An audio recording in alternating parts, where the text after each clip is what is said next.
여러분 안녕하십니까? 자, 오늘은 요양원에 대해서 좀 이야기를 해 보도록 하겠습니다. 자, 벌써부터 요양원이야? 이건 나와 상관없는 이야기네 하고 잠시 영상을 끌려고 하는 분들은 조금만 더 들어주시기 바라겠습니다. 자, 저도 아직 53살밖에 안 됐습니다. 예, 근데 요양원에 대해서 제가 좀 리서치를 하다가 보니까 이 이야기는 진짜 요양원 가실 때 그때 읽으시는 게 아니라 미리미리 준비를 하셔야 되는구나. 이런 생각이 들었습니다. 자, 아파서 그때 요양원 갈 때 그때 찾으시면 너무 늦습니다. 자, 그래서 오늘 왜 요양원을 미리 알아봐야 되는지, 어떤 것들을 알아봐야 되고 또 어떤 준비를 해야 되는지 여기 대해서 이야기를 해 보도록 하겠습니다. 자, 당분간은 제가 주말 동안에 이 어르신분들이 필요한 요양원, 그다음에 뭐 어시스티드 리빙, 그다음에 럭셔리 라이프, 뭐 여러 가지 노후 대책에 대해서 영상을 계속 만들어 드리려고 하고 있습니다. 자, 그래서 오늘은 첫 번째 요양원에 관한 영상을 올려드리도록 하겠습니다. 자, 앞으로 이렇게 시리즈로 나올 영상들은 은퇴 후에 미국 생활에 관한 캐러고리를 따로 만들어서 거기에 올릴 테니까 앞으로 거기서 언제든지 도로 찾아서 차근차근 보실 수 있게 준비해 드리도록 하겠습니다. 자, 오늘은 최상의 요양원을 찾는 방법 2024년도 버전으로 알려드리도록 하겠습니다. 자, 요양원, 그다음에 또 양로원 여러 가지 단어가 있습니다. 자, 여러분은 요양원과 양로원, 그다음에 요양원은 어떤 식으로 구분되는지 이 점에 대해서 확실히 알고 계신지요? 예, 많은 분들 알고 계신 분들도 있겠지만 생각보다 전문적인 요양원들도 많이 있습니다.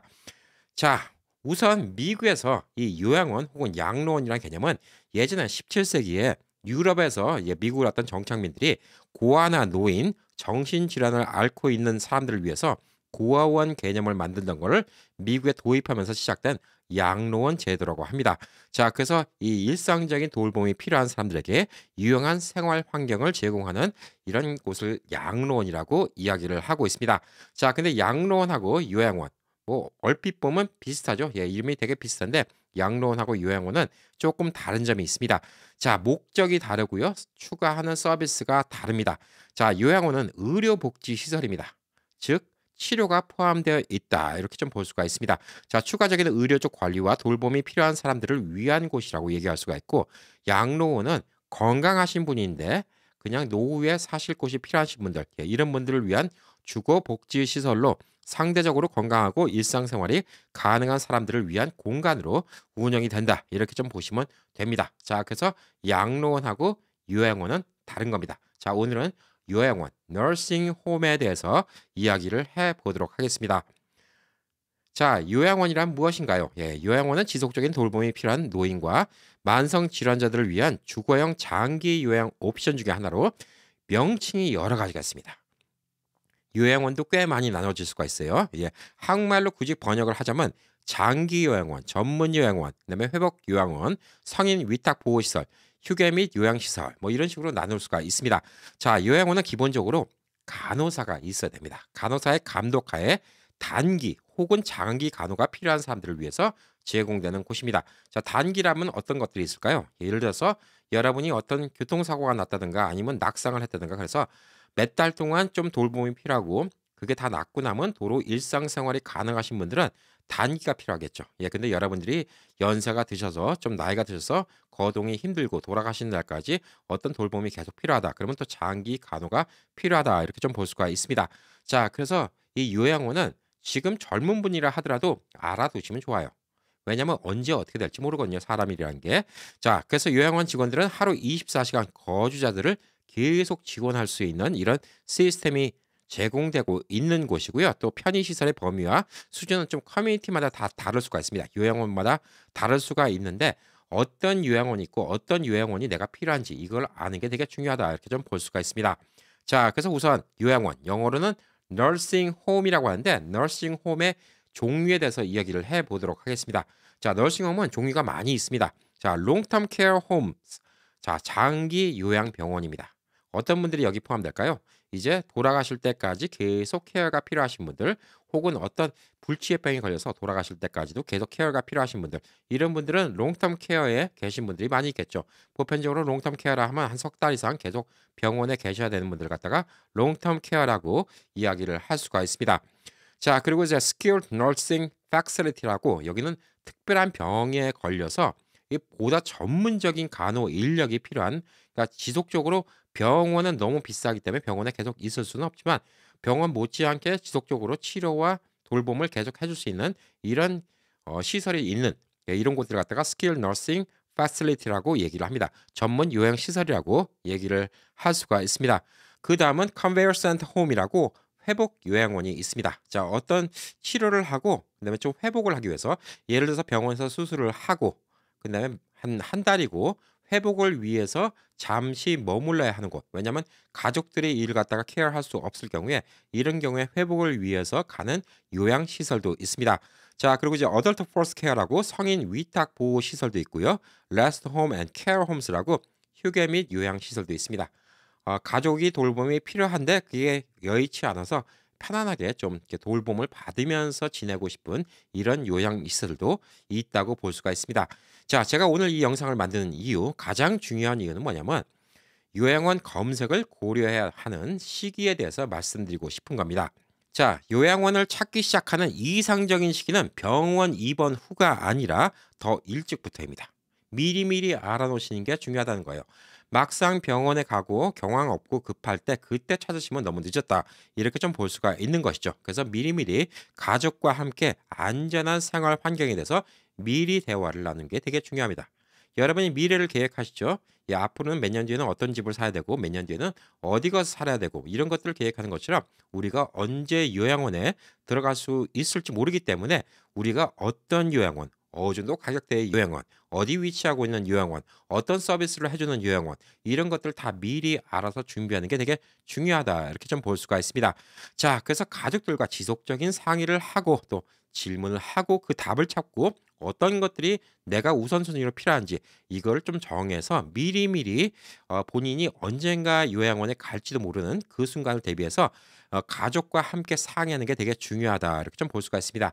자, 그래서 시간 나실 때, 건강하실 때 미리미리 요양시설, 이 환경 이런 것들을 직접 방문해서 살펴보고 또 그쪽에 있는 거주자들과 좀 대화를 해서 나랑 맞는 요양원인지 아닌지 견학 일정을 잡아서 미리미리 알아보는 게 되게 중요하다, 이렇게 볼 수가 있습니다.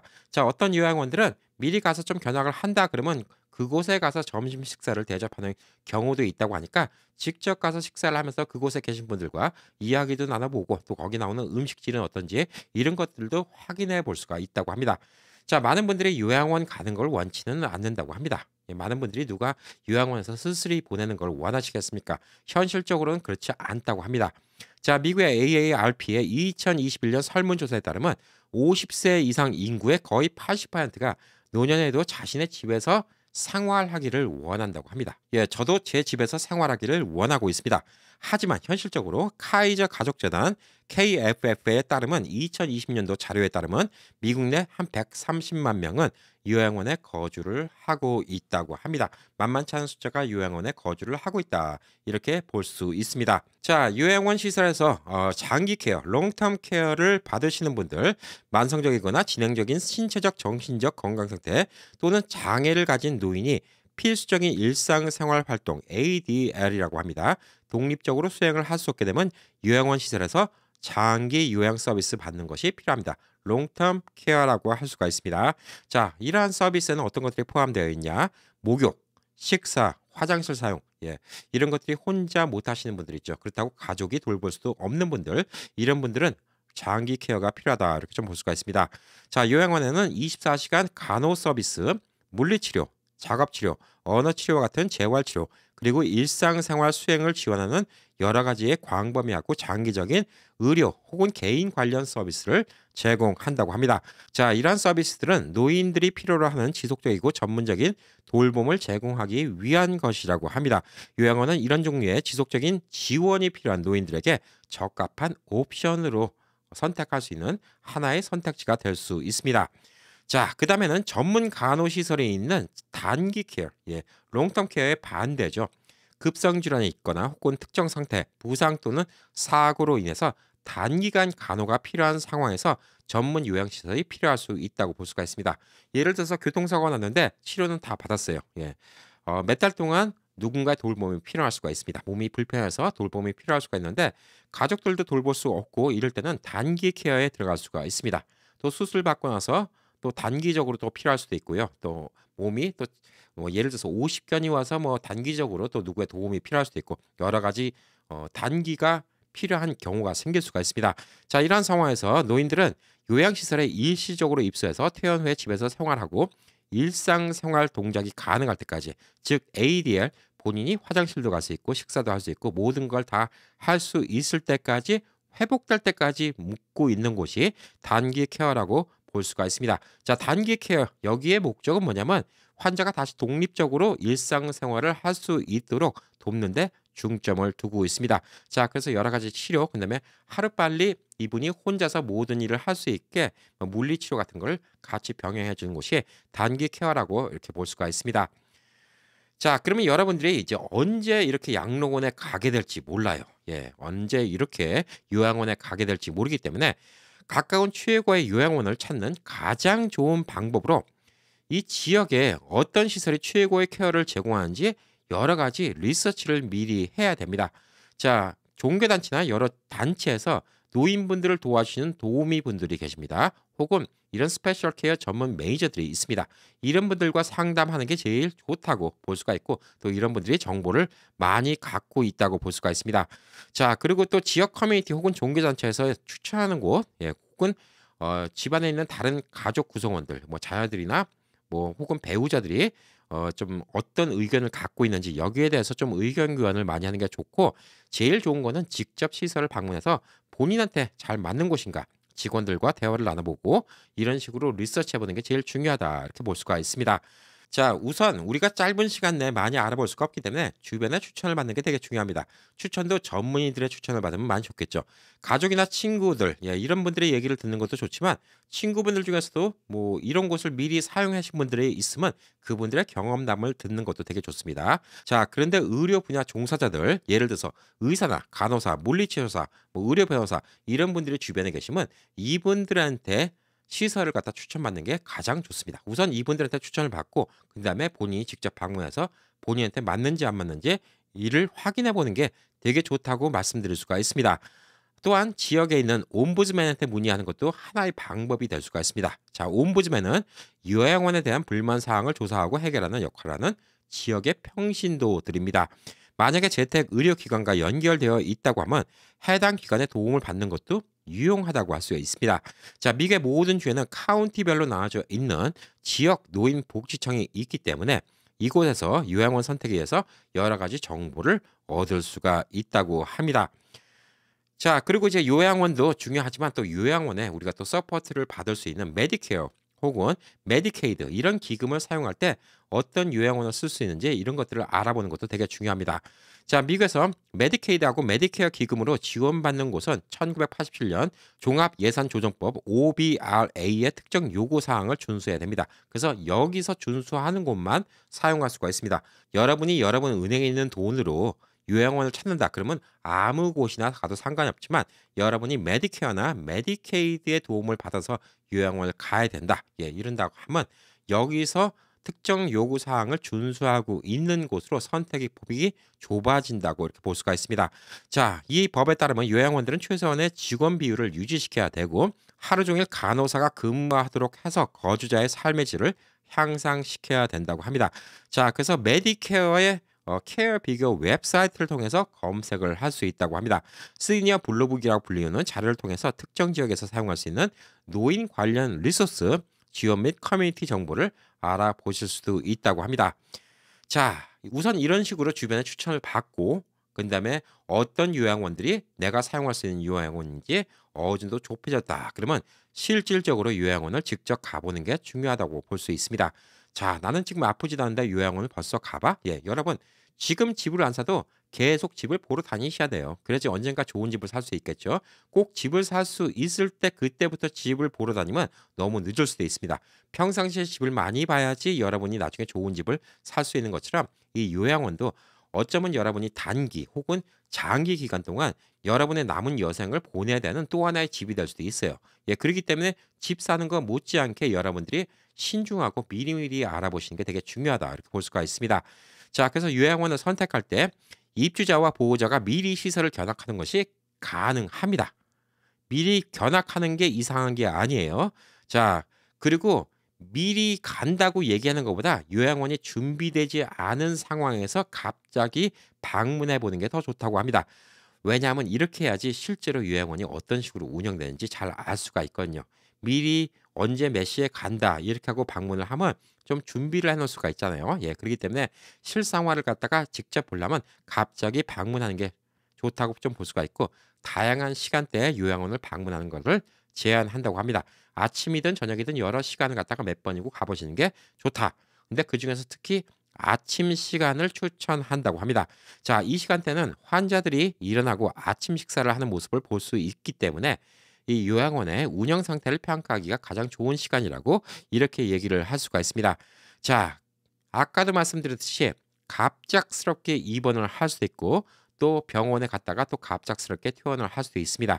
자, 이런 상황에서 그때 알아보려면 너무 늦고 내 선택의 폭이 좁을 수밖에 없습니다. 자, 그래서 미리미리 시간을 내서 이런 요양원 커뮤니티를 방문하는 것이 되게 중요하다 이렇게 볼 수가 있습니다. 자, 요양원 선택은 자동차 구매? 저는 자동차 구매보다 진짜 집 구매하는 것만큼 신중해야 된다 이렇게 좀 생각을 할 수가 있습니다. 자, 그래서 이 요양원 투어를 할 때 어떤 것들을 고려해야 되는지 몇 가지를 말씀드리겠습니다. 첫 번째 요양원에 들어가서 냄새가 어떤지, 예, 시설이 깨끗하고 쾌적한지 가장 먼저 알아볼 수 있는 게 쾌쾌한 냄새가 있는지 상큼한 냄새가 있는지 냄새를 먼저 맡아보시는 게 되게 중요하고요. 근데 분위기를 보십시오.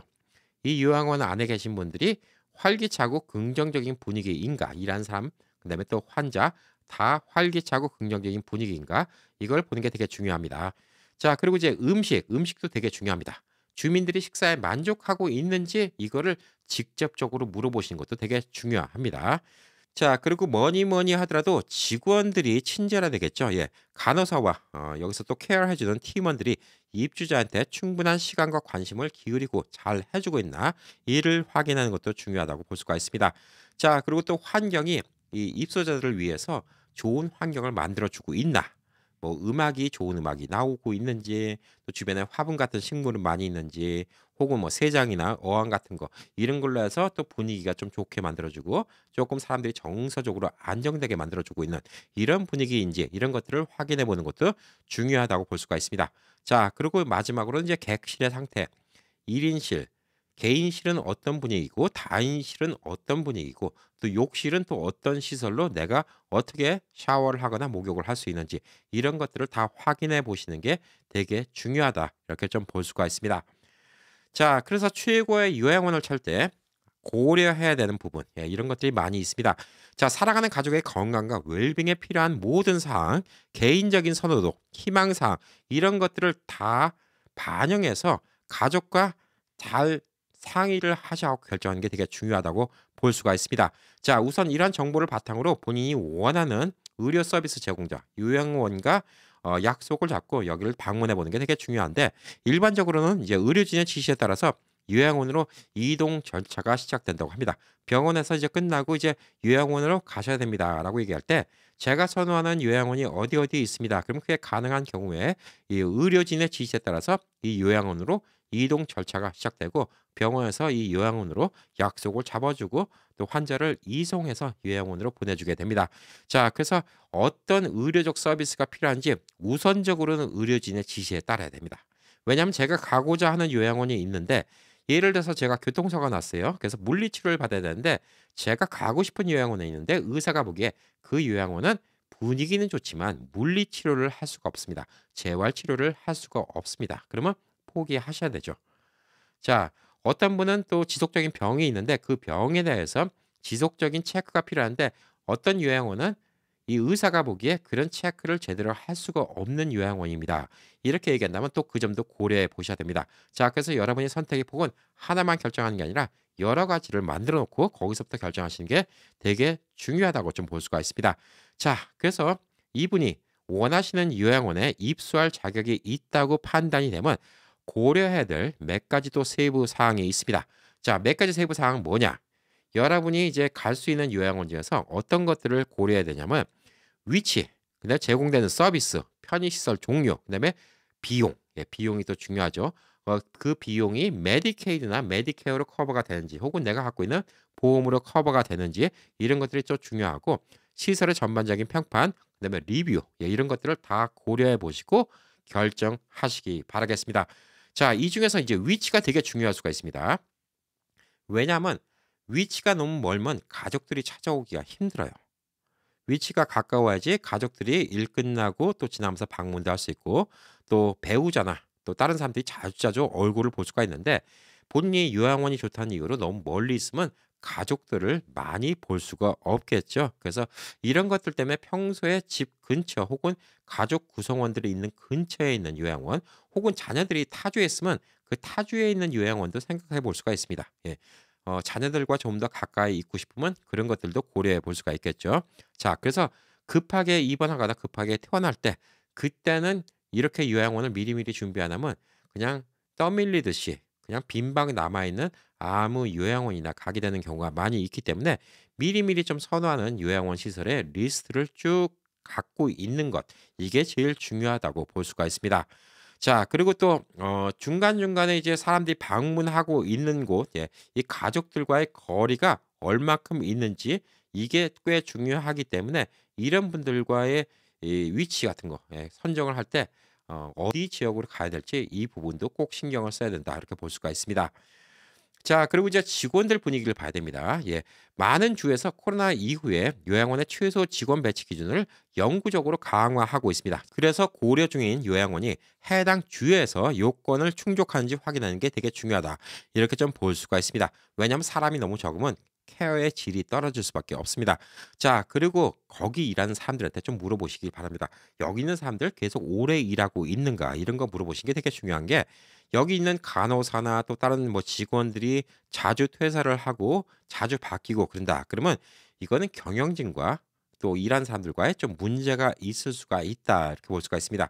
자, 이들 자체가 문제가 있는데 솔직히 서비스가 좋을 수가 없죠. 그래서 이 치료도 계속 해주던 사람들이 잘 알고 계속 치료를 도와줄 수가 있는데 간호사가 계속 바뀌면 또 새로운 사람이 올 때마다 새로 브리핑을 받아야 되고 또 약을 잘못 줄 수도 있고 여러 가지 문제가 생길 수가 있기 때문에 일하는 사람들이 계속 꾸준히 오래 일하고 있는 시설인가 이것을 확인해 보는 것도 되게 중요합니다. 자 이런 것들은 어떻게 확인할 수가 있을까요? 그 안에 계신 분들한테 여쭤보시는 게 제일 중요하겠죠. 그래서 아까 말씀드린 것처럼 어떤 요양시설은 점심때 가면 점심 식사를 제공하는 경우도 있다고 합니다. 그래서 거기 계신 분들한테 거기 실제로 생활하고 계신 분들한테 여쭤보시는 게 가장 좋지 않을까 이렇게 좀 생각을 하고 있습니다.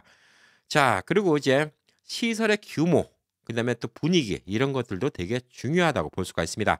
자 지난 2017년도에 발표된 헬스케어 매니지먼트 리뷰에 따르면 시설의 규모는 요양원에서 제공되는 케어의 질을 나타내는 중요한 지표라고 했습니다. 자 그래서 이 시설의 규모가 되게 중요하다고 좀 볼 수가 있고 또 시설 안에서 어떤 프로그램이 있는지 이런 것들도 되게 중요하다고 볼 수가 있습니다. 자 이 자율성의 증가를 좀 위해서 이 시설 안에서 본인들이 할 수 있는 여러 가지 액티비티를 도와주는 거, 그다음에 또 지역 사회에서 참여를 할 수 있는 기회가 많이 있는가, 혹은 또 지역 사회에서 많이 와서 방문을 해주는가 이런 것들도 좀 봐야 되고 또 동료의 거주자들과 연대 관계가 어떤가. 예, 분위기가 어떤가를 보셔야 되는 거예요. 그 안에 있는 사람들끼리 다 가족들끼리 친절하게 친하게 지낼 수 있는 분위기인가 아닌가 이런 것들이 되게 삶의 질과 웰빙을 향상시키는데 중요한 요소라고 얘기를 할 수가 있습니다. 자, 여러분이 뭐 어렸을 때 다른 학교로 전학을 갔다. 그러면 또 그 전학된 학교에서 학생들과 친해지는데 꽤 시간이 걸리겠죠. 우리 부모들이 좋은 학군을 따지고 자녀들을 좋은 학군에 있는 학교에 보내고 싶었던 이유는 뭐냐면 항상 좋은 학생들이 많은 학교에 가면 아이들이 잘 적응할 수가 있을 거다. 이런 믿음 때문에 또 그렇기 때문에 이 학교에 가서도 공부를 열심히 할 수 있을 것이다. 이런 믿음이 있었던 것처럼 우리 부모님들 나중에 이 요양원에 가실 때도 안에 있는 사람들끼리 좋은 분위기가 있어야 되고 그다음에 또 좋은 서비스가 많이 있어야 되고 좋은 프로그램이 있어서 이 안에 계신 분들이 다 긍정적인 생각으로 밝고 활기차게 지내야지 이분들 들어가시는 분들도 향후에 더 건강해서 태어날 수가 있는 건강해서 퇴소를 할 수 있는 이런 가능성이 더 높아진다 이렇게 볼 수가 있습니다. 자 들어갔는데 안에 계신 분들이 다 침울해요. 근데 분위기도 안 좋아요. 사람들끼리 별로 사이도 안 좋아요. 그런 데 계시면 정신적으로 더 힘들겠죠. 정신적으로 더 힘들면 또 그만큼 몸도 더 아플 수가 있습니다. 자 그래서 분위기가 되게 중요하다. 이렇게 좀 볼 수가 있습니다. 자 그리고 이제 거주하고 있는 분들의 복지에 대해서 얼마큼 신경 쓰고 있는지 이게 되게 중요합니다. 자, 거주자들의 표정을 보십시오. 이 사람들이 얼만큼 어떤 일에 참여를 잘 하는지 이것에 대해서 주의를 기울이는 게 되게 중요합니다. 자, 어느 시설에 가니까 어떤 시간에 갑자기 라인 댄스를 추는 이런 시간이 있는데 거기에 사람들이 별로 참여를 안 해요. 그 얘기는 뭘까요? 예, 라인 댄스가 별로 재미없다는 것이죠. 만약에 강사가 좋고 분위기가 좋다 그러면 같이 가서 운동을 하면 여러분들도 들어가서 같이 가서 운동을 배우고 라인 댄스를 배우면서 더 건강해질 수도 있는 거예요. 자, 근데 그런 것들을 제대로 못한다. 분위기가 안 좋다. 이런 것들은 좀 문제가 있다. 이렇게 좀 볼 수가 있는 것이죠. 자, 그리고 이제 이벤트, 여러 가지 이벤트가 많이 있는데 그 이벤트가 본인이 좋아할 만한 이벤트인가 이런 거 확인해 보시는 것도 되게 중요합니다. 뭐 여러 가지 이벤트들 많이 있어요. 시니분들을 위한 여러 가지 재미있는 이벤트들이 많이 있는데 이게 내가 할 수 있는 이벤트인가, 내가 참여할 수 있는 이벤트인가, 내 능력이 되는가 이런 것들을 확인해 보시는 것도 되게 중요합니다. 그래서 본인의 취미가 뭔지 이런 것들을 미리 알아서 이 취미에 맞는 이벤트들이 많이 있는 곳 이런 것들도 되게 중요하다 이렇게 좀 볼 수가 있습니다. 자, 그리고 이제 음식 옵션도 되게 중요한 고려 사항입니다. 자, 음식 되게 중요하죠. 왜냐하면 앞으로 여기서 계속 밥을 먹어야 되는데 입맛이 맞지 않는다. 그러면 진짜 고역일 수밖에 없습니다. 자, LA 같은 곳은 많은 지역에 한인들이 있는 이런 요양시설들이 많이 있습니다. 여기는 한국 음식들이 많이 있어요. 예, 많이 있기 때문에 입맛이 잘 맞는 경우가 있는데 이 음식도 직접 드셔보셔야죠. 예, 본인 입맛에 안 맞을 수도 있잖아요. 예, 그렇기 때문에 음식이 맞는지 안 맞는지 나는 있는 동네가 동양인들이 별로 없고 그래서 양식만 나와. 근데 그것만 먹고 내가 살 수 있는가? 이런 것도 생각해 보셔야 됩니다. 자, LA에 있는 어떤 요양시설은 가보니까 예, 일주일에 한 번 정도는 별식으로 짜장면도 드리고요. 예, 그다음에 또 뭐 군만두, 뭐 탕수육 이런 같은 거 해주시는 것도 있더라고요. 예, 그래서 여러 가지 별식들 꼭 한국 음식이 아니라 하더라도 가끔가다 생각나는 음식들 이런 것들도 제대로 해주는가 이런 거 보시는 것도 되게 중요하다 이렇게 볼 수가 있습니다.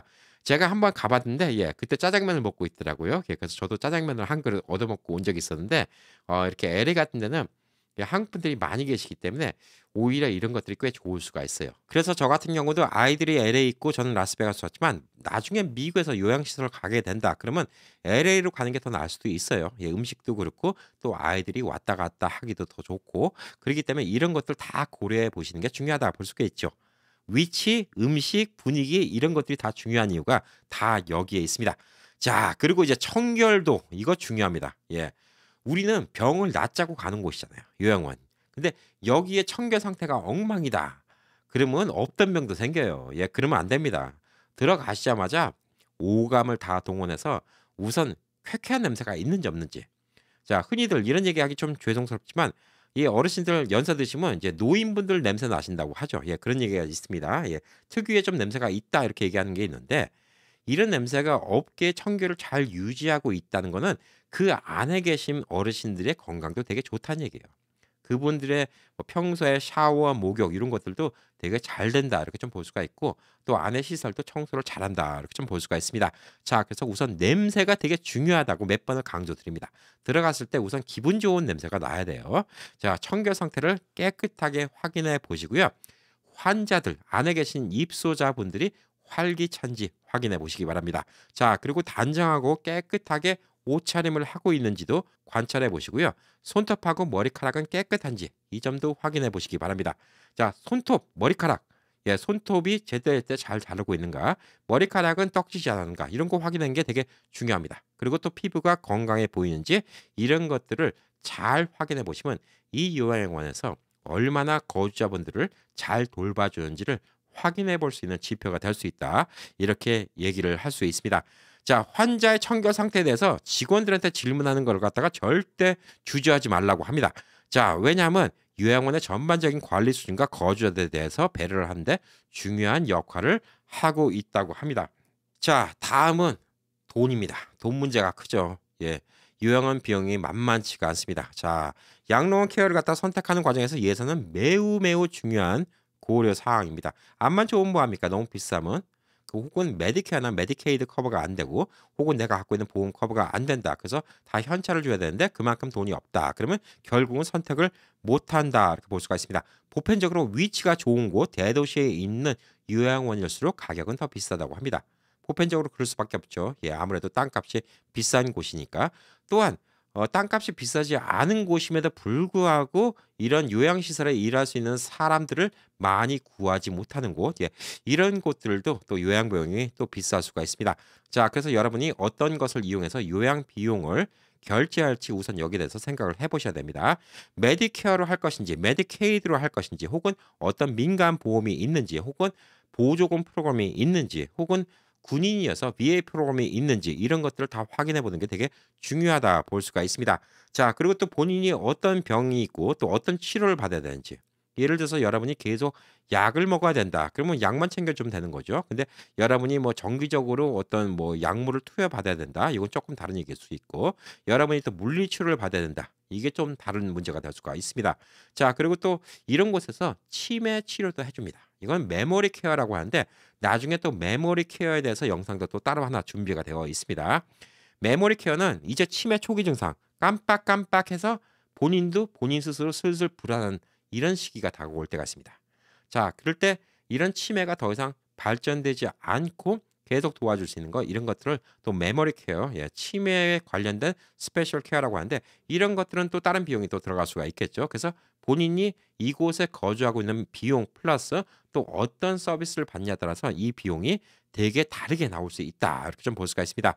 자, 그래서 우선 메디케이드, 예, 캘리포니아에서 메디칼입니다. 예, 메디케이드를 사용해서 요양원 시설을 충당하는 것을 고려하고 있다면 해당 주의 메디케이드 사무소에 연락해서 관련 규칙과 규정에 대해서 자세히 알아보는 게 좋습니다라고 얘기하고 있어요.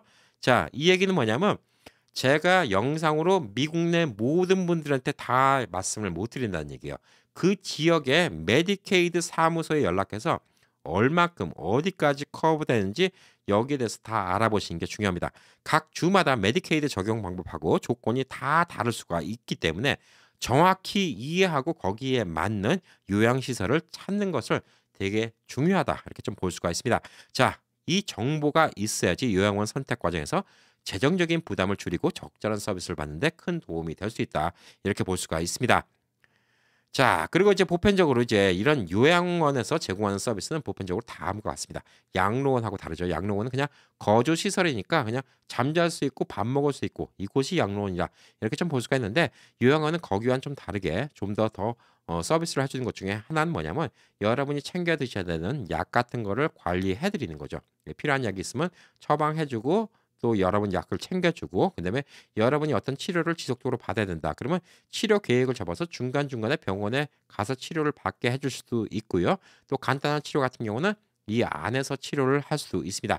자, 개인적으로 또 필요한 스케줄 같은 거 여러 가지 관리를 해줄 수도 있죠. 퍼스널 케어라고 합니다. 자, 그리고 영양 지원이 중요한데 음식입니다. 예, 음식에서도 또 어떤 특정한 분들은 몸이 아픈 것 때문에 스페셜한 음식을 드셔야 되는 경우도 있죠. 예, 짠 거를 못 드시는 분들도 있고 또 뭐 혈중 당 때문에 또 어떤 음식을 피해야 되는 경우도 있고 자, 이런 분들한테 또 영양 케어 그다음에 음식 같은 거 관리 같은 거 이런 것들도 다 포함이 될 수가 있습니다. 자, 그래서 보편적으로 이런 프로그램들을 이런 서비스는 다 포함되어 있지만 일부 스페셜한 요양원 아까 말한 것처럼 뭐 skilled nursing facility 뭐 이런 거 같은 경우 특화된 간호사가 거주하고 있는 요양원 이런 데는 특화된 케어 프로그램도 있다고 합니다. 자, 아까 말씀드린 것처럼 치매를 앓고 있는 분들은 메모리 케어 여기는 메모리 케어 전문 너스가 필요한 곳이라고 좀 볼 수가 있습니다. 자, 그래서 여러 가지 본인의 상황에 따라서 스페셜한 서비스 어떤 특별한 서비스가 필요한지 이거를 알아보시는 게 중요합니다. 자, 그리고 이제 요양원에서 숙식 비용은 일반적으로 요양원 제공자가 청구하는 일일 요금에 포함되어 있습니다. 자, 근데 기본적으로 이제 필요한 거, 예를 들어서 생활에 기본적으로 필요한 게 뭐냐면 잠자는 거, 밥 먹는 거 이런 거죠. 근데 여기다 플러스 뭐냐면 뭐 의료 서비스 제공자가 처방한 특정 치료나 약품 같은 거를 추가적으로 임상적 필요가 있을 경우에 추가 비용을 또 내야 되는 경우도 있고요. 그다음에 이런 것들은 이제 건강이 늘 똑같지 않잖아요. 나중에 더 아파질 수도 있고 뭐 이러기 때문에 이 거주하는 개별자의 건강 요구와 상태에 따라서 이 금액은 또 달라질 수가 있습니다. 자, 그래서 이런 것들을 다 할 수 있는가 보고 언제까지는 이 요양원에 계실 수가 있지만 나중에 몸 상태가 또 달라지면 또 다른 요양원으로 옮겨야 되는 이런 경우도 있을 수가 있기 때문에 요양원은 본인이 이 주변에 어떤 요양원이 있는지 확인해 보시는 게 되게 중요하다 이렇게 볼 수가 있습니다. 자, 결론적으로 이제 비용이 얼마나 들어갈까요? 예, 비용은 제가 뭐 단순하게 얼마입니다. 이렇게 간단하게 말씀 못 드려요. 예, 근데 미국의 고령화 위원회에 따르면 요양원 비용은 전국적으로 다양하다고 합니다. 예를 들어서 텍사스, 루이지애나 일부 지역에서는 하루 비용이 180달러 정도로 좀 비교적 저렴한 편인 반면에 알래스카의 일부 지역에서는 하루에 1,000불이 넘는 곳도 있다고 합니다. 그래서 꼭 대도시만 비싼 게 아니라 알래스카 같은 경우는 전문 인력이 많이 없기 때문에 하루에 1,000불 정도. 보편적으로 롱텀 케어가 제일 비싼 곳이 미국 내에서 알래스카로 좀 알려졌습니다. 자, 그래서 지역에 따라서 이렇게 요양원 비용이 많이 차이가 난다. 이렇게 볼 수가 있고 또 본인이 개인실을 원하는지 또 다인실을 선호하는지에 따라서 비용이 많이 달라집니다. 자, 보편적으로 이제 개인실은 훨씬 더 비싸겠죠. 혼자 방을 쓰는 거기 때문에. 근데 어떤 분들은 또 적적하다고 개인실 쓰는 거 싫어하시는 분들도 있어요. 예. 다인실 써서 옆에 있는 사람들과 얘기도 나누고 이런 것도 좋아하시는 분들도 있고 어떤 분들은 그게 귀찮다. 그게 나 혼자 있고 싶다. 그래서 개인실을 선호하는 경우도 있는데 보편적으로 이제 개인실인 경우에 비용이 더 많이 나온다. 이렇게 좀 볼 수가 있죠. 그리고 본인의 몸 상태에 따라서 어떤 스페셜한 케어가 필요한지 여기에 따라서 비용이 또 달라질 수도 있습니다. 자, 보편적으로 이제 개인 유료 거주자의 1인 비용은 지리적 위치에 따라서 크게 달라질 수가 있는데 미국에서 평균적으로 개인실의 경우 하루에 300불 정도 비용이 들어간다고 합니다. 자, 이 긴즉슨 뭐죠? 예, 한 달에 9,000불 정도, 예, 최소 9,000불, 1년이면 10만 불 이상이 들어간다. 이렇게 볼 수가 있습니다. 자, 그 얘기는 여러분이 100만 불을 현찰로 갖고 있다 하더라도 여러분이 10년 동안 롱텀 케어를 요양원에서 너싱홈에서 계속 보내게 된다. 그러면 100만 불은 다 없어질 수밖에 없다. 이렇게 볼 수가 있는 거죠. 그때 그 돈이 없어지면 그때부터 메디케이드, 캘리포니아 같은 경우는 메디컬 신청을 하셔갖고 정부 보조를 받을 수가 있지만 자, 그래서 여러분이 롱텀 케어, 예, 여기에 대한 비용 청구에 대한 준비가 필요하다는 거예요. 생명보험을 이용해서 롱텀 케어 일부를 갖다 지불하게 한다든가 아니면 롱텀 케어 보험을 든다든가 여러 가지 방법이 있을 수가 있습니다. 아니면 재산을 미리미리 다 정리해 놓고 메디케이드를 처음부터 신청한다든가 여러 가지 방법이 있을 수가 있습니다. 자, 많은 분들이 늘 화를 내시는 게 메디케이드 재산 다 빼돌리고 메디케이드 사용한 사람들 꼴 보기 싫어요라고 얘기하시는 분들이 많이 있는데 이게 만만치 않은 금액이에요, 여러분. 예, 여러분이 한 돈 1,000만 불 있다. 그럼 걱정 없어요. 예, 죽을 때까지 뭐 50년도 다 이 너싱 홈에서 다 보낼 수가 있겠죠. 근데 여러분들이 모아놓은 돈이 100만 불 혹은 200만 불. 자, 그 돈이 있는데 여러분 생각에는 난 이만큼 돈 벌었으니까 나는 메디케이드도 안 받고 난 떳떳하게 살고 있는데 어떤 사람들은 재산이 있는데 왜 그 재산을 자식들한테 다 주고 메디케이드를 신청하냐. 예, 법적으로 예전에 자식들한테 증여했던 거는 문제가 안 돼요. 예, 법적으로 다 그게 있습니다. 자, 그렇기 때문에 문제가 안 되는 거예요. 재산을 빼돌리는 게 아니에요. 만약에 지금 100만 불인데 갑자기 요양원에 가게 됐어요. 그래서 그 재산을 지금 막 허겁지겁 처분해서 아이들한테 준다? 예, 메디케이드 못 받아요. 요건 법적으로 문제가 되는 거예요. 왜? 지금 메디케이드를 받기 위해서 있는 재산을 다 줘버린 거니까. 자, 근데 예전에 줘버렸어요. 그럼 문제가 없는 거예요. 그래서 어정쩡한 재산을 갖고 계신 분들은 언제 메디케이드 신청할지 몰라요. 남들 욕할 문제가 아닙니다. 여러분이 지금 은행에 한 200만 불 있다고 치자고요. 예, 부부 두 분이 만약에 건강이 안 좋아서 뭐 할머님이 한 10년 이 병원에 요양원에 계시고 할아버님은 한 10년 요양원에 계시잖아요. 예, 그 돈 다 없어집니다. 결국은 10년 넘어가면 어떻게 되죠? 예, 본인이 욕하던 그 메디케이드를 받는 상황이 본인도 될 수밖에 없어요. 그래서 메디케이드 받는 분들을 너무 색안경 끼고 나쁘게 보지 마세요. 누구든 간에 물론 뭐 돈이 아주 많은 분들은 메디케이드 받을 일이 거의 없겠지만 누구든 간에 메디케이드는 언제든지 받을 수 있다. 이렇게 좀 볼 수가 있어요. 예, 그렇기 때문에 메디케이드에 대해서 너무 색안경 끼고 보지 마시고요. 미국의 의료비가 이렇게 턱도 없이 말도 안 되게 좀 비싼 게 이게 제일 큰 문제라고 볼 수가 있는 거예요. 하루에 300불 정도예요, 평균. 예, 300불이면 한 달에 9,000불이에요. 젊은 사람도 9,000불 벌기 힘든데 한 달에 9,000불씩 계속 쓰고 있는데 돌아가실 때까지 몸을 제대로 움직이지 못해요. 혼자서 목욕도 못하고 식사도 못하고 약도 챙겨 드셔야 되고 중간중간에 또 진통 오면 간호사 불러다가 어떻게 또 진통제라도 맞아야 되고 자, 이런 상황인데 돌봐줄 자녀가 없어요. 그렇다고 자녀가 일 안 하고 돌봐줄 수 있나요? 배우자도 먼저 돌아가셔 갖고 없어요. 혼자 계세요. 어떡합니까? 있는 돈 다 써야죠. 결국은 쓰다 보면 아까 말씀드렸듯이 1년에 최소 10만 불인데 중간에 병원까지 가본다고 생각해 보자고요. 10년도 안 돼서 그 돈 다 없어질 수도 있어요. 자, 그때는 어떻게 합니까? 그동안 내가 메디케이드 쓰는 사람 욕했으니까 메디케이드 나는 안 받아야지. 그리고 나는 죽을래. 이럴 수 있습니까? 안 되죠. 그때는 도로 메디케이드 받는 거예요. 결론적으로 다 이렇게 되기 때문에 미리미리 준비하는 게 되게 중요하다. 그리고 막상 아팠을 땐 경황이 없기 때문에 요양원은 미리미리 알아보시는 게 되게 중요하다 이렇게 볼 수가 있습니다. 자, 메디케어 일반인들은 메디케어가 있죠. 예, 일반인들은 메디케어는 문제가 뭐냐면 요양원에 머무르는 첫 20일 동안은 메디케어가 비용을 보장합니다. 조금씩 다를 수 있어요. 예, 근데 21일부터 100일까지는 계속해서 요양원에서 케어를 받는 경우에 거주는 하루에 194불 50전을 내야 됩니다. 자, 이 돈이 거의 200불이죠. 이것도 한 달에 6,000불입니다. 예, 계속 내야 돼요. 석 달까지 6,000불을 내야 된다는 얘기예요. 자, 그리고 이제 그것도 넘어간다? 그러면 쫓겨나요. 그다음부터 돈을 안 줘요. 뭐 아까 말씀드린 것처럼 최소 300불이 필요하다. 이렇게 좀 볼 수가 있는 것이죠. 자, 근데 메디케이드 같은 경우는 계속 커버를 합니다. 자, 그 외에도 뭐 다른 옵션들이 있어요. 아까 말씀드린 것처럼 재향군인, 미국에서 군대를 갔다 오신 분들의 VA 혜택이 있을 수가 있고 또 장기 요양보험 같은 다른 옵션들 미리미리 롱텀 케어 보험을 들 수도 있고요. 그다음에 또 주정부 차원에서 도와주는 것도 있고 뭐 시 차원에서 도와주는 것도 있고 여러 가지 프로그램은 많이 있습니다. 자, 하지만 메디케어만 믿고 있으면 이게 해결이 안 된다는 거죠. 저는 개인적으로 미국의 제일 문제가 뭐냐면 성실하게 세금 냈던 사람들 메디케어 있는 분들한테 롱텀 케어를 다 서비스를 해 줘야 돼요. 그게 안 되기 때문에 이분들이 메디케어 받고 있다가 결론적으로 나중에는 끝끝내 버티다가 메디케이드로 가는 경우가 있습니다. 자, 그래서 여러분들이 지금 메디케어 열심히 한 달에 돈을 내고 나는 떳떳하게 세금 낸 걸로 메디케어를 받고 있으니까 메디케이드 받는 사람들 욕하시면 안 된다는 거예요. 왜냐하면 여러분도 그 입장이 될 수가밖에 없어요. 어떤 경우는 그런 수밖에 없다는 거죠. 예, 안 되면 제일 좋지만 그렇게 되는 경우가 많이 있다는 거죠. 매년 아프다 보면 결국은 여러분이 있는 재산 다 없어지고 나면 여러분도 메디케어로는 못 버티고 메디케이드로밖에 버틸 수밖에 없는 그런 상황이 올 수 있다는 겁니다. 자, 그래서 미국 뭐 의료보험이 좀 이상하다. 이거는 뭐 지금 얘기해봤자 좀 소용없는 거고 미국 안에서는 이런 식으로 좀 해결하는 게 되게 중요하다. 이렇게 좀 볼 수가 있습니다.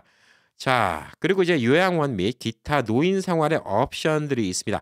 자, 이거 말고도 뭐가 있냐면 나중에 제가 또 영상으로 준비하고 있는 것 중에 하나가 뭐냐면 어시스트 리빙이라는 게 있어요. 이건 뭐냐면 원어 생활이라고 한국말로 이렇게 뭐 지원 생활, 원어 생활 이렇게 번역이 될 수가 있는데 독립적으로 자기 집에서 생활하는데 커뮤니티 안에 어시스트 리빙이라는 곳이 있어요. 이게 하우스가 모여 있는 단지일 수도 있고요. 아파트 단지일 수도 있습니다. 시니어 아파트 단지일 수도 있고 지역마다 다르죠. 뭐 고층 빌딩 아파트일 수도 있고 어떤 조그만 마을일 수도 있어요.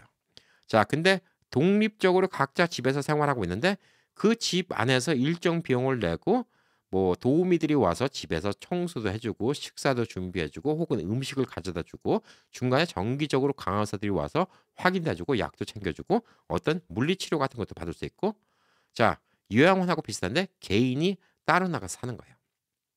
이게 어시스트 리빙이라고 하는 겁니다. 자, 이것도 제가 나중에 영상을 준비하고 있으니까 관심 있게 봐주시면 됩니다. 오늘 말씀드린 요양원이 모든 선택의 끝이라는 건 아니라는 거예요. 예, 그래서 이런 것들도 조금 여유 있으면 꽤 괜찮다라고 좀 볼 수가 있어요. 본인의 프라이버시는 다 보장되면서 또 본인의 삶의 공간도 다 보장이 되면서 이런 서비스를 받을 수 있는 거, 예, 이런 것들도 어시스트 리빙이라고 합니다. 자, 보편적으로 이제 요양원 시설에 계신 분들은 혼자서 집에 있으면 위험한 분들이 많이 계신 거예요. 예, 혼자서 집에 있으면 정신적으로도 신체적으로 언제 어떻게 될지 모르기 때문에 누군가 계속 지켜봐야 되는 경우. 예, 이럴 때 요양원에 가시는 게 제일 중요하다. 왜냐하면 혼자 화장실 가시려고 하다가 쓰러질 수도 있잖아요. 근데 혼자 집에 계신다? 모르면 뭐 아무도 도와줄 사람 없으면 그냥 그렇게 쓰러질 수도 있는 거죠. 그렇지만 요양시설에 있는 분들은 항상 감시를 받기 때문에 이게 제일 중요하다. 이렇게 좀 볼 수가 있습니다. 자, 그리고 이제 요양원 검색을 할 때 좀 위험한 신호들 아까 말씀드린 것처럼 자, 우선 요양원에서 평판을 먼저 듣겠죠. 갔다 와 보신 분들의 얘기, 주변에 의사, 간호사, 뭐 저런 전문가, 그리고 또 리뷰 같은 거 온라인으로 읽어볼 수 있는데 뭐 나쁜 리뷰가 뭐 항상 모든 시설이 나쁘다 이렇게 얘기할 수는 없어요. 왜냐하면 사람마다 느끼는 게 다르거든요. 예를 들어서 식당 같은데 뭐 식당에서 누가 봐도 문제가 있는 거, 바퀴벌레가 나왔다. 이건 문제가 있겠죠. 예. 이 요양원에서 뭐 쥐가 나왔다. 바퀴벌레가 나왔다. 이런 것들은 이 환경 청결도에 관한 거니까 문제가 될 수가 있는데 뭐 본인의 느낌이 다를 수 있는 거. 이 식당의 음식이 맛이 없다. 이거는 누구한테는 맛이 없을 수도 있고 누구한테는 맛이 있을 수도 있어요. 자, 이 요양원도 똑같아요. 누구는 서비스가 나쁘다고 생각할 수 있고 누구는 좋다고 생각할 수가 있습니다. 자, 그렇기 때문에 꼭 나쁜 건 아니지만 대다수 사람들이 나쁘다. 그러면 이건 좀 문제가 있다. 이렇게 좀 볼 수가 있죠. 자, 그리고 개인실을 쓰든 다인실을 쓰든 간에 방 크기가 너무 좁으면 사람이 환경이 좀 불편할 수가 있습니다. 특히 개인실의 경우에 방이 너무 조그만 경우, 예, 이런 경우에는 휠체어가 들락날락거리기도 좀 되게 힘들 수도 있어요. 그래서 충분한 공간이 있는지 이런 같은 것 좀 확인해 보시는 게 좀 중요하고요. 물리치료 같은 거 받고 좀 건강하게 필요하신 분들, 예, 이런 분들은 레크레이션, 그다음에 또 체육관 이런 것들 확인도 되게 중요하다고 볼 수가 있습니다. 연세가 드시면 드실수록 운동을 하셔야 돼요. 안 그러면 근육량이 줄어요. 그래서 자주 걷는 것도 중요하고 운동을 하는 것도 중요하고 혹은 또 물리치료사와 함께 같이 근육 운동을 해 갖고 예를 들어서 뭐 다리 힘이 너무 약해서 제대로 걷지를 못한다. 지팡이가 필요하다. 혹은 휠체어가 필요하다. 이런 분들이 걷고 싶다. 그러면 이런 것들을 잘 따라서 계속 치료를 받는 게 되게 중요하다. 이렇게 좀 볼 수가 있습니다. 자, 그래서 이런 체육관 안에 시설이 얼마큼 있는지 이런 것들을 확인해 보는 것도 되게 중요합니다. 그리고 거주자들이 치료사와 함께 적극적으로 참여하고 있는지. 왜냐하면 치료해 주시는 분들이 별로, 예, 친절하게 안 하고 그러면 사람들이 참여하기 싫겠죠. 예, 그래서 얼마큼 참여도가 좋은지 여기서 물리치료하신 분들 이런 분들이 이 거주자와 잘 지내고 있는지 이런 것들을 확인해 보시고 뭐 교육을 갖다가 뭐 가 보니까 체육관에 뭐 막상 치료해 주신 사람은 없고 그냥 거기 계신 노인분들끼리만 혼자서 걷는다거나, 예, 이런 식으로 방임해 두고 방치해 두고, 예, 이런 것들은 조금 문제가 있다. 이렇게 좀 볼 수가 있습니다. 자, 그래서 이런 것들을 다 확인해 보시는 게 제일 중요하다고 볼 수가 있습니다. 자, 요양원을 선택할 때 비용하고 치료 수준이 모두 중요한 고려 사항이라고 볼 수가 있습니다. 예, 첫 번째 돈입니다. 예. 여러분이 1,000,000불 있으면 상관없어요. 예. 근데 1,200,000,000불 있어도 비용이 되게 중요합니다. 예. 그리고 치료, 어떤 치료를 할 수 있는가? 내가 지금 치매가 있는가? 아니면 내가 지금 허리를 삐끗해서 못 걷는가? 아니면 내가 지금 어떤 신장이 나빠서 음식을 조종을 해야 되는가? 혹은 내가 암에 걸려서 진통을 컨트롤해야 되는가? 이런 것들 다 고려해 봐야 됩니다. 그래서 이런 것들을 해줄 수 있는지 없는지 이런 거 다 확인해 보시는 게 중요하고요. 그다음에 위치가 중요합니다. 자, 위치는 또 위치에 따라서 가격이 달라질 수가 있고 또 가족들이 얼마큼 자주 찾아올 수 있는지 이것에 대해서 또 결정짓는 중요한 요소가 될 수가 있습니다. 자, 그리고 또 시설 등급에 대한 객관적인 정보가 필요할 경우 메디케어 혹은 메디케이드 서비스 센터 CMS의 검색 도구를 활용하시면 됩니다. 자, 이거는 요양원과 개별 의료 서비스 센터에 제공자한테 1부터 5까지 별 등급을 부여한다고 합니다. 자, 그래서 기본적으로 별 등급만 봐도 여기가 시설이 좋은 곳인지 아닌지 이것을 좀 확인해 볼 수가 있다고 합니다. 자, 결론적으로 이제 오늘 내용의 요약을 좀 해드리면 저처럼 지금 젊은 사람도 요양원을 알아봐야 된다. 왜? 사람은 언제 어떻게 될지 모르기 때문에. 자, 만약에 제가 교통사고 났어요. 자, 근데 한 6개월을 병원에 있어야 돼. 병원에 6개월 있을 수는 없죠. 예, 그렇기 때문에 병원에서 수술 받고 나서 요양원에서 6개월 있어야 될 수 있습니다. 물론 집에 있어도 될 수가 있지만 집에 도와줄 사람이 없다. 그러면 저도 요양원 신세를 지지 말라는 법이 없어요. 자, 그리고 양로원과 요양원은 다른 곳이다. 양로원은 몸이 건강한데 주거 공간이 필요하고 같이 공동체 생활이 필요한 분들이 가시는 곳이 양로원이고 요양원은 어떤 치료가 필요한 분들이 가시는 곳이 요양원이다. 자, 그리고 이제 세 번째, 요양원은 미리미리 알아보는 게 중요하다. 왜냐하면 막상 아팠을 때 그때 가서 요양원을 찾으면 그냥 병원에서 보내주는 아무데나 빈 방이 남아있는 곳 이런 곳을 갈 수가 있기 때문에 이런 것들이 좀 문제가 된다. 자, 그리고 네 번째, 요양원의 비용은 만만치가 않다. 만만치가 않기 때문에 여러분들이 그 비용을 어떻게 충당하는지 미리미리 계획을 짜는 게 중요하고 여러분이 갖고 계신 메디케어는 얼마큼 커버가 되고 메디케이드는 얼마큼 커버가 되고 그다음에 여러분이 만약에 민간 보험을 갖고 있다. 그 보험은 또 얼마큼 커버가 되는지 이것에 대해서 알아보는 게 되게 중요하다. 이렇게 좀 볼 수가 있습니다. 자, 그 외에 시설에 대해서 여러분이 진짜 그 시설이 괜찮은지 아닌지 알아보시는 제일 좋은 방법은 불시에 기습 방문하는 게 좋습니다. 미리 준비된 것보다는 불시에 방문하는 게 좋고 그곳에 계신 분들과 이야기를 나눠보는 게 제일 좋습니다. 자, 그리고 만약에 갔다가 음식 같은 거 먹어볼 수 있으면 음식은 어떤지 퀄리티도 확인해 보시고요. 안에 청결 상태, 냄새가 나는지, 그다음에 안에 계신 분들이 뭐 밝은 표정을 짓고 있는지, 그다음에 안에 있는 팀원들, 뭐 여러 치료사, 간호사 이런 분들과 항상 좋은 관계를 잘 유지하고 있는지, 여기는 직원들은 여기는 입소하신 분들께 잘 해드리고 있는지 이런 것들을 확인하는 게 되게 중요하다 이렇게 볼 수가 있습니다. 자, 그리고 한국 분들은 음식 문제도 조금 약간 심각할 수가 있기 때문에 아무래도 뭐 LA나 뭐 뉴욕이나 한국 분들이 많이 계신 이런 대도시에 한인분들이 운영하시는 요양원도 있어요. 예. 이런 곳에 가시면 한국 음식도 질 좋게 드실 수가 있지만 예. 음식 같은 거 퀄리티가 어떤지 또 주방의 청결 상태 또한 주방의 청결 상태는 어떤지 이런 것들도 다 확인해 보시는 게 되게 중요하다 이렇게 볼 수가 있습니다. 자 그래서 저도 전혀 예의치 않게 처음에는 그냥 어르신분들한테 도움이 될 만한 정보가 뭐가 있을까 이렇게 하다가 양로원하고 요양원이 다르다는 걸 저도 이번에 알았습니다.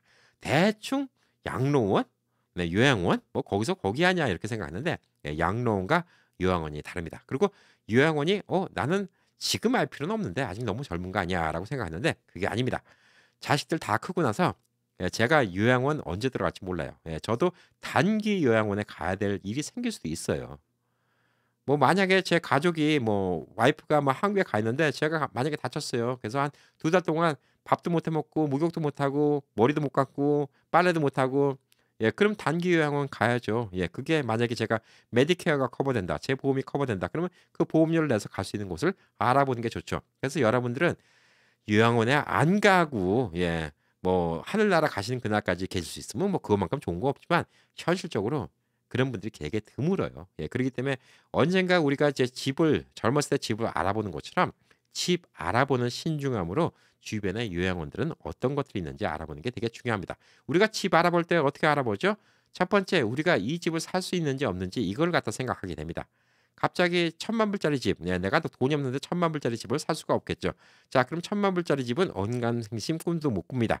자, 그런 것처럼 우리가 어떤 보험으로 커버될 수 있는 건지 아닌지 이걸 확인해 보셔야죠. 갈 수 있는 요양원 중에서 깔끔한 곳을 찾는 게 우리의 목표라고 볼 수가 있겠죠. 자, 그리고 우리가 학군을 보거나 동네를 보는 것처럼 요양원도 위치를 봐야 됩니다. 그리고 학교 안에 어떤 아이들이 사는지 혹은 내가 집을 살 때 그 커뮤니티 안에 어떤 사람들이 사는지 주말마다 파티를 하는 사람들이 사는지 혹은 뭐 주말에 이렇게 얌전하게 조용조용 좀 시니어 분들이 많이 사는 곳이라서 내가 다녀도 안전한 곳인지 혹은 동네 범죄율이 어떤지 이런 거 확인하는 것처럼 요양원 안의 분위기도 나랑 맞는 사람들이 많이 있는지 이 사람들은 얼마큼 참여를 많이 하는지 이 요양원에는 어떤 프로그램이 있어서 내가 거기서 같이 조인해서 재밌게 보낼 수 있는지 이런 것들을 다 고려해 보셔야 된다 이렇게 말씀드릴 수가 있습니다. 자 그래서 여러분들께 제가 말씀드리고 싶은 건 뭐냐면요. 요양원 먼 훗날의 얘기라고 혹은 나는 요양원 안 갈 거야. 아까도 말씀드렸죠. 80%의 50세 이상의 사람들은 요양원에 가기를 싫어한다고 합니다. 그렇지만 어쩔 수 없이 요양원에 간 사람도 몇백만 명이 있다고 합니다. 그래서 어쩔 수 없이라는 경우가 생길 수가 있어요. 그래서 미리미리 알아보시는 게 중요합니다. 자, 근데 요양원 꼭 이것만이 선택의 딱 결론은 아니에요. 요양원 말고도 좋은 방법이 계속 있습니다. 그래서 앞으로 주말 동안 계속 시리즈로 올려드릴 거예요. 미국 은퇴 생활이라는 카테고리에 계속 올려드릴 테니까 거기에 시리즈별로 1, 2, 3, 4, 5, 6, 7, 8, 9, 10 해갖고 제가 지금은 우선은 14개를 준비했습니다. 나중에 더 될 수가 있어요. 14편을 준비했는데 거기에 다 나옵니다. 본인 집에 살면서 도움받는 어시스트 리빙, 그다음에 또 시니어 타운에서 어떤 식으로 도움받을 수 있는지 여러 가지 방법에 대해서 제가 말씀드릴 거예요. 그리고 혹시나 아까 말씀드린 것처럼 치매가 왔다 그러면 메모리 케어 받는 법 여러 가지에 대해서 말씀드리고 또 미국 내에서 좋은 이런 커뮤니티에 대해서 설명도 드릴 생각이 있습니다. 자, 그래서 매주 이거 잘 시청해 주시고요. 또 주변에 꼭 이제 연세가 많이 드셔서 언제 양로원 혹은 요양원 갈지 모른다. 이런 분들만 필요한 거 아닙니다. 주변에 이제 뭐 50대 슬슬 넘어가서 50대 중반, 60대 이렇게 된 분들 미리미리 준비하셔야 됩니다. 그래서 주변 분들한테 많이 알려주시기 바라겠습니다. 자, 내용이 좋다고 생각하시면 구독 안 하신 분들은 항상 구독해 주시고요. 그다음에 좋아요 많이 눌러주시면 더 많은 분들이 더 좋은 정보를 볼 수가 있어요. 좋아요를 많이 눌러준 영상은 유튜브가 많이 홍보를 해줍니다. 그리고 여러분의 댓글을 볼 때마다 저는 항상 힘이 납니다. 그래서 댓글로 응원해 주시는 거 잊지 말아 주시기 바라겠습니다. 항상 여러분의 건강을 응원합니다. 감사합니다.